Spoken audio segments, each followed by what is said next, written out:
un excontratista del Estado se inventó una estrategia muy práctica de hacer dinero, y es que le decía a particulares: inviertan conmigo, inviertan en obras del Estado, yo multiplicaré su dinero, y montó fue casi una pirámide, ¿no, Sí, Camila? señor Juan Pablo, mire, esta es la historia de al menos 40 colombianos que invirtieron más de 10.000 millones de pesos en una empresa que contrataba con el Estado, que se mostraba muy seria y que finalmente les arrebató la paz, la estabilidad económica, emocional y los ahorros.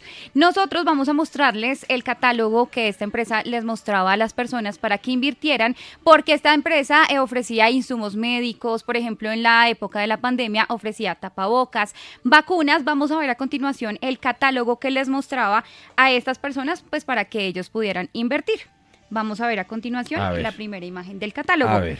Acá se muestra que la Grupo organización, Hersas. sí señor, Ah. Hertz SAS, generando estrategias de valor para el futuro. Oh, La visión es acompañar a los diferentes sectores económicos de la región LATAM, Latinoamérica, en el desarrollo de los programas de gestión operativa y de salud y seguridad en el trabajo, en pro del crecimiento empresarial, generando estabilidad y competitividad en la entrega de negocio de cada organización. Vamos a ver la segunda imagen en donde ofrece pues todos los bienes y servicios. Por ejemplo, en el área de salud, dice que apoyamos a nuestros clientes en la consecución de insumos, medicamentos y vacunas para el cumplimiento de sus estándares de planeación de acuerdo a la necesidad de servicio que se tenga como compañía. También ofrecía suministro de personal in-house en diferentes empresas públicas y privadas, lo mismo asesorías, consultorías, y vamos a ver la otra diapositiva, por favor, en donde muestra cómo es la inversión. a ver, beneficios. Beneficios, desarrollo e inversión, rentabilidad de capital mensual por el tiempo del desarrollo de la operación, rotación de dinero en inversiones, pago en efectivo o consignaciones del proceso. Uy, uy, uy, uy, uy, uy, uy, ahí viene. Ojo, Paola, que Proyectos. ahí viene el veneno del asunto. Lea ese que sigue. Sí, proyectos en tiempos de 3, 6, 12 meses con rentabilidades totales promedio del 90% efectivo Paola, anual. ¿qué producto Ningún. financiero da el 90% efectivo de rentabilidad? No, ninguno. Juan Nada. Pablo, nada. Narcotráfico. Sí, y eso. ¿Ah? ¿Qué es esto? Sí, No, y pues mire, esto acá es viene, alucinante, por supuesto. claro, y aquí viene lo peor, y es que participaba esta compañía en las licitaciones del Estado, en varias convocatorias, y se ganó muchísimos contratos, una millonada. Entonces lo que hacía la empresa era pedir inversión para poder ejecutar los contratos del Estado. Vamos a ver uno de los contratos que se ganó, por ejemplo, en época de pandemia, que es el de la Unidad Nacional para la Gestión del Riesgo de Desastres. A propósito. A propósito de la Unidad Nacional. González. Mire, vamos a ver a continuación el contrato para las personas que nos siguen en digital. El contrato es con el Fondo Nacional de Gestión del Riesgo de Desastres, con la subcuenta para la mitigación de emergencias COVID-19, y fue por 15.300 millones de pesos para la adquisición de elementos para la protección de trabajadores y o agentes del área de la salud, respirador de alta eficiencia KN95 para la atención de la emergencia ocasionada por la pandemia del COVID-19. Entonces, para poder ejecutar este y otros contratos es que pedía la plata de los inversionistas. Y antes de hablar con las víctimas, con los denunciantes, vamos Pero a espere, ver. Camila, un momento. ¿Cómo así que pedía para ejecutar estos contratos la plata de los inversionistas si es que la unidad de gestión de riesgo le paga por ejecutar el contrato? Claro, pero O sea, entonces ¿recibía doble? lo que dicen los denunciantes es que les daban la plata pues a los empresarios para que ellos pudieran ejecutar los contratos, que llaman ellos jinetear el dinero. Ya vamos a hablar con ellos para que nos expliquen cómo era que les ofrecían este negocio, y que hoy en día pues los tiene en las ruinas porque muchos perdieron toda su plata.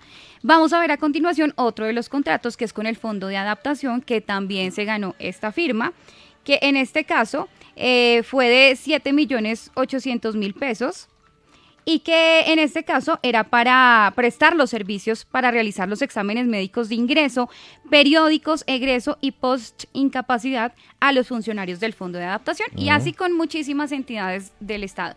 Pero entonces, para conocer más detalles sobre esta denuncia, vamos a hablar con los denunciantes. Ellos interpusieron esta denuncia en la Fiscalía hace 3 años y no ha pasado absolutamente Además, nada. buenísimo. Sí, saludamos a esta hora a Liliana López. Liliana, muy buenas tardes y mil gracias por acompañarnos aquí en Sigue la W. Liliana, buenas tardes. Liliana. Creo que tiene apagado el micrófono. Sí, creo que eso es. A ver. Bueno, A ver, Liliana. No, ahí creo ahí que veo a ahí está, Claudia. lista. Sí, ahí Hola, está. Liliana, buenas tardes. Hola, buenas tardes. Muchísimas gracias por abrirnos los micrófonos para hacer esta denuncia y para alertar a la sociedad de lo que está pasando. Muchas gracias, Liliana. Bueno, en primer lugar, ¿usted cómo conoce a Hearst y cómo es que le invitan a usted a invertir? Pues mira, la verdad es que yo conozco a Gers por el mal llamado doctor Gonzalo Rosso, que era el hijo de una muy amiga de mi mamá. O sea, te estoy hablando de que eso fue hace muchísimo tiempo. Y con el tiempo Gonzalo abre una empresa y contrata a David Díaz, a David Alexander Díaz. Eh, Gonzalo venía de una familia bien, de una familia con sus hermanos todos educados por una madre muy trabajadora que fue cabeza de hogar. Y cuando él conoce a David Alexander, lo conoce en una empresa y le parece que es un muy buen elemento y se lo lleva a trabajar con él. Ahí es donde yo conozco a David Alexander y hago una muy buena amistad con él, más o menos de unos 2 o 3 años. Y en un momento difícil de mi vida, de una pérdida que había tenido económica, casualmente también de una amiga, supuesta amiga, él viene a ofrecerme y él viene al rescate y le dice a mi hijo y me dice a mí que tiene una empresa en la que licita, en la que tiene una serie de contratos y que si le aporto un músculo financiero, él me puede ayudar para yo tener otro ingreso más, aparte pues del que yo tenía, porque pues yo aparte trabajo, me dedico a otras cosas. Sí. Pero entonces era para licitar. O sea, necesitaban esa Claro, plata para... él siempre me vendió la idea y me llevó los contratos donde licitaba con la policía, con la fiscalía, con Halliburton, con Sura. Los contratos eran reales, o sea, evidentemente él necesitaba un músculo financiero para poder ejecutar los proyectos a los cuales él licitaba y evidentemente la empresa tenía un respaldo frente a esas entidades y siempre ganaba las licitaciones. Sí. Liliana, ¿y usted cuánta plata dio? Inicialmente en el 2014 yo le entregué 30 millones personalmente a él. Inclusive yo le comenté a Gonzalo que si había algún problema, que si lo veía viable y con el aval de Gonzalo me dijo que sí, que no había ningún problema. Sí, mire que acá nos están llegando varios comentarios, por ejemplo, de varios oyentes quienes nos dicen que eso les pasa por ambiciosos o por facilistas o por avivatos. ¿Usted qué responde? Porque usted decía que el negocio se mostraba ser muy serio y que al comienzo sí les llegaba pues la rentabilidad. Mira, esto es muy diferente al tema de nombraría yo un Daily o un David Murcia o unos avioncitos o unas cadenas a lo que la gente puede pensar que cogieron unos incautos y les metieron los dedos en la boca. No, aquí hay personas que tenemos algo de estudio, de educación, hay personas que nos conocíamos. De hecho, David era un supuesto amigo mío, era una persona en la cual yo no tenía motivos por qué dudar y por qué pensar que con el tiempo se fuera a convertir en el delincuente que es hoy día. Entonces ni siquiera era porque lo que nos fueran a dar es lo que decía en el brochure, que me estoy enterando yo que es el 90%, porque como decía el periodista, ni el narcotráfico da el 90% de ganancias, me imagino yo que eso debe tener muchos gastos. Sí. Entonces, no, la rentabilidad no era la que decía ahí, era simplemente querer nosotros entrar dentro de una empresa, en un negocio real y no dentro de una pirámide ni una cadena. Sí, Vamos con más testimonios, Camila. Creo sí, que tiene señor. usted más afectados por esta sorprendente, es que no sé si llamarlo pirámide, captadora, ¿no es cierto, Pablo? Esto es una captación ilegal de dinero. Ilegal. Sí, saludamos a Claudia Gutiérrez. Claudia, muchas gracias por acompañarnos aquí en Sigue la W. ¿Y usted cuánto dinero aportó y desde cuándo usted se empieza a dar cuenta de que la están estafando? Ujú. Nosotros aportamos como familia en total alrededor de 270 millones. Al igual que Liliana, yo conocía a Laura, era una amiga muy cercana a mí de muchos años antes, trabajamos juntas y por eso no le vi problema y creí pues en su buena fe. Aquí algo para aclarar es que las personas que invertimos no éramos personas desconocidas, éramos primero su círculo cercano. Yo vi cómo todos sus amigos invirtieron, hasta familiares de ella que al final pues entiendo les devolvió el dinero Y vi cómo Laura pues empezó su relación con David y empezaron a tener una vida de estrato muy alto, con camionetas y con lujos, y pues para mí David era un gran empresario. Por eso cuando a mí me contaron el negocio, no del 90%, en realidad el 90% era lo que se ganaba él, a nosotros nos prometía entre el 20 y el 30%, pues le creí por todas las reuniones que tenía, por los viajes, porque sabía que cerraba negocios supuestamente jugando golf en Punta Cana. Y entonces al ver el estilo de vida de mi amiga, porque me la pasaba en la casa de ella, dije, bueno, es algo seguro. Cuando yo tuve la reunión y me presentaron el negocio, me acompañó mi hermano Héctor y digamos nuestro temor era qué pasa con el dinero si no se da el proyecto. Y David nos habló de unos seguros en donde nos decía, tengo asegurado todo mi dinero, que si pasa algo con el proyecto, en 30 días ustedes están recuperando su capital. Les vamos a firmar unos pagarés para que ustedes estén tranquilos. Sí. Y esto nunca sucedió, ¿no? Entonces, fue mucho tiempo, él se inventaba excusas para no devolvernos el dinero, consignaba cheques falsos, se inventaban bloqueos de cuentas, y al final, pues bueno, fue una amistad también, pero lo que duele es que una persona tan cercana pues haya robado a todos sus amigos y que en Claro. este momento sabemos que lo siguen haciendo. Yo duré mucho tiempo sin contárselo a mis personas cercanas porque nosotros trabajábamos en la misma empresa, pero llegó un momento en que me enteré que seguían haciéndolo y pues decidí contarlo públicamente para que nadie más caiga en estas estafas. Sí, Claudia, también nos acompaña Carlos Cardona, otro de los denunciantes. Carlos, muy buenas tardes, gracias por acompañarnos. ¿Y usted cuánto dinero aportó y cómo le ha afectado pues todo este tema?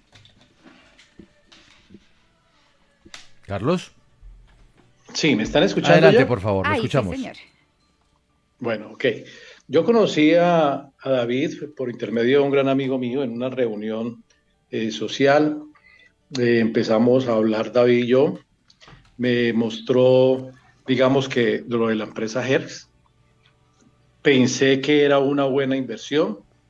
Eh, yo estaba atravesando en ese momento una situación económica difícil por los altibajos de, de los mercados a nivel internacional y a nivel interno en Colombia, ya que yo me desempeño en el campo de la comercialización de los aceites vegetales para consumo humano. En vista de que él me ofrece a mí una rentabilidad importante, lo que hago es invertir creyéndole a él, ya que vi de que sus estados financieros eran importantes y lo hicimos. Eso empezamos más o menos en el año a finales del 2018 y hasta el año 2019, a comienzos del 2019, todo marchó muy bien, sin ningún inconveniente. Él me decía que le consignara una cuenta corriente que estaba a nombre de él, se le consignó unos dineros, adicional se le hizo una entrega en efectivo y todo parecía normal. Ya en el año 2019, exactamente el 5 de junio, antesito del 5 de junio, pues yo le dije de que necesitaba que me devolviera el dinero Sí. porque tenía que reintegrarlo porque eran mis fondos de trabajo y mi capital de trabajo, adicional capital de mi familia y de amigos míos que me habían prestado para que yo trabajara. Y inmediatamente me dijo, Carlos, no hay ningún problema. Me hizo una transferencia electrónica del Social Bank, que la tengo en mi poder, que pues resultó mala, resultó chimba, nunca llegó. En ese momento, él me estaba debiendo 630 millones de pesos. Si hacemos la cuenta al valor presente, esa plata a hoy estamos hablando de 850 millones de pesos a valor presente. ¿Qué es la parte triste? De que como ese dinero no era mío, sino que era de amigos míos que me habían prestado para que yo pudiera trabajar y salir de la crisis que venía, pues me ha tocado que responder a esas personas por esos dineros, pagando intereses sobre esas platas y todavía lo estoy pagando. O sea, en este momento estoy en una situación muy compleja, muy difícil y el señor David, pues tengo su teléfono, tengo su WhatsApp, le hablo, le llegan sus mensajes, lo más tenaz es de que él se mantiene en línea Sí. y Y pasa lo del director de desafortunadamente gestión nunca del responde. riesgo, no contesta. Ah, No contesta. no contesta, gestión del riesgo. Lo mismo que don Olmedo López. Claudia Gutiérrez, quiero ir con usted. Doña Claudia, usted los intenta contactar, ¿qué pasa? ¿Le contestan, no le contestan? ¿Se le desaparecieron? ¿Tiene una oficina donde irlos a buscar?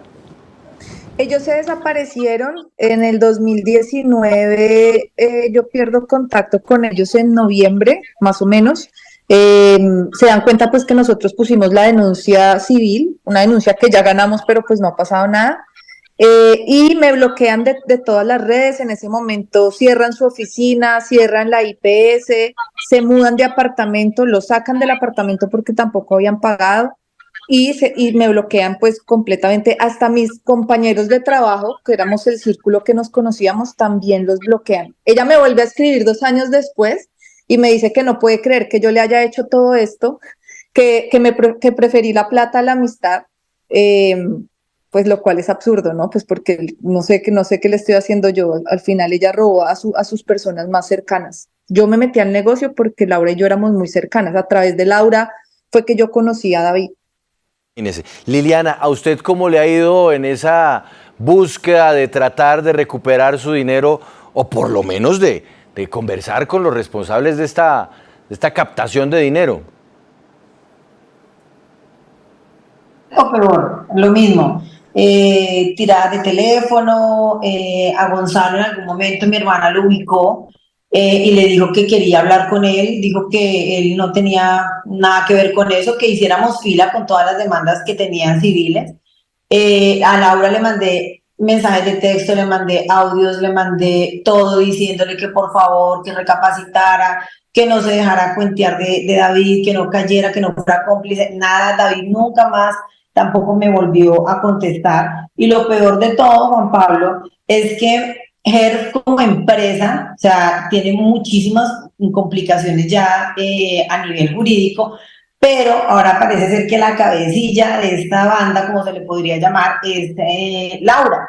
Entonces ahora tienen una nueva empresa que se llama Lea, que son las iniciales de los hijos de ellos, y por medio de esa empresa es que jinetean y siguen contratando y siguen captando personas. Esa empresa, tengo yo el conocimiento que está a nombre de Santiago Barrios y Juan Fernando Rincón, que aparte son muy amigos y hacen el mismo esquema que hacen con las personas que les teníamos aprecio, que confiábamos en ellos y que pues confiamos tanto que depositamos nuestras inversiones y nuestros ahorros. Sí. Liliana, vamos a saludar a Juan Manuel Sáenz, él es el abogado de ustedes, de 23 de las víctimas, y ha empeñado pues también todo su esfuerzo para que la Fiscalía dé alguna respuesta o avance en su investigación. Abogado, muy buenas tardes, gracias por acompañarnos. ¿Y por qué no hay ningún avance si usted ha aportado mucha evidencia? Buenas tardes, Camila, Juan Pablo, a todos los oyentes un cordial saludo. Bueno, básicamente esta denuncia se formuló en el año 2019, diciembre del 2019, fue asignada a la Fiscalía 60 Seccional de Bogotá de Delitos contra la Fe Pública y el Patrimonio. Y desde entonces el fiscal encargado, Iván Gómez, es quien ha desarrollado una investigación estelar junto con todo su equipo de investigación del CTI. Desafortunadamente, un hecho que pues no encuentra ninguna explicación lógica, a finales del mes de marzo de este año retiraron al fiscal del servicio. Resulta que la Fiscalía General de la Nación abrió un concurso de méritos para proveer ese cargo y una persona pues calificó ganó el concurso, pero la Fiscalía retiró al fiscal sin haber hecho el empalme con la nueva persona que va a tomar el cargo. Desde finales de marzo, ese despacho está completamente abandonado. Trasladaron a la secretaria de esa Fiscalía 60, el despacho permanece cerrado y desde luego pues no se puede hacer ninguna órdenes a policía judicial, no se puede continuar con la indagación y por supuesto que el caso está completamente estancado. Esa inversión que hacían varios de los denunciantes, porque lo que nos preguntábamos con Paola es que si la entidad del Estado le pagaba la plata porque se ganó el contrato, entonces ¿qué? ¿Recibía doble? No te copié la pregunta, ¿me la repites, por favor? ¿Cómo era que ellos invertían, si era para ejecutar los contratos que se ganaba con el Estado, porque entonces estarían recibiendo por ambas vías.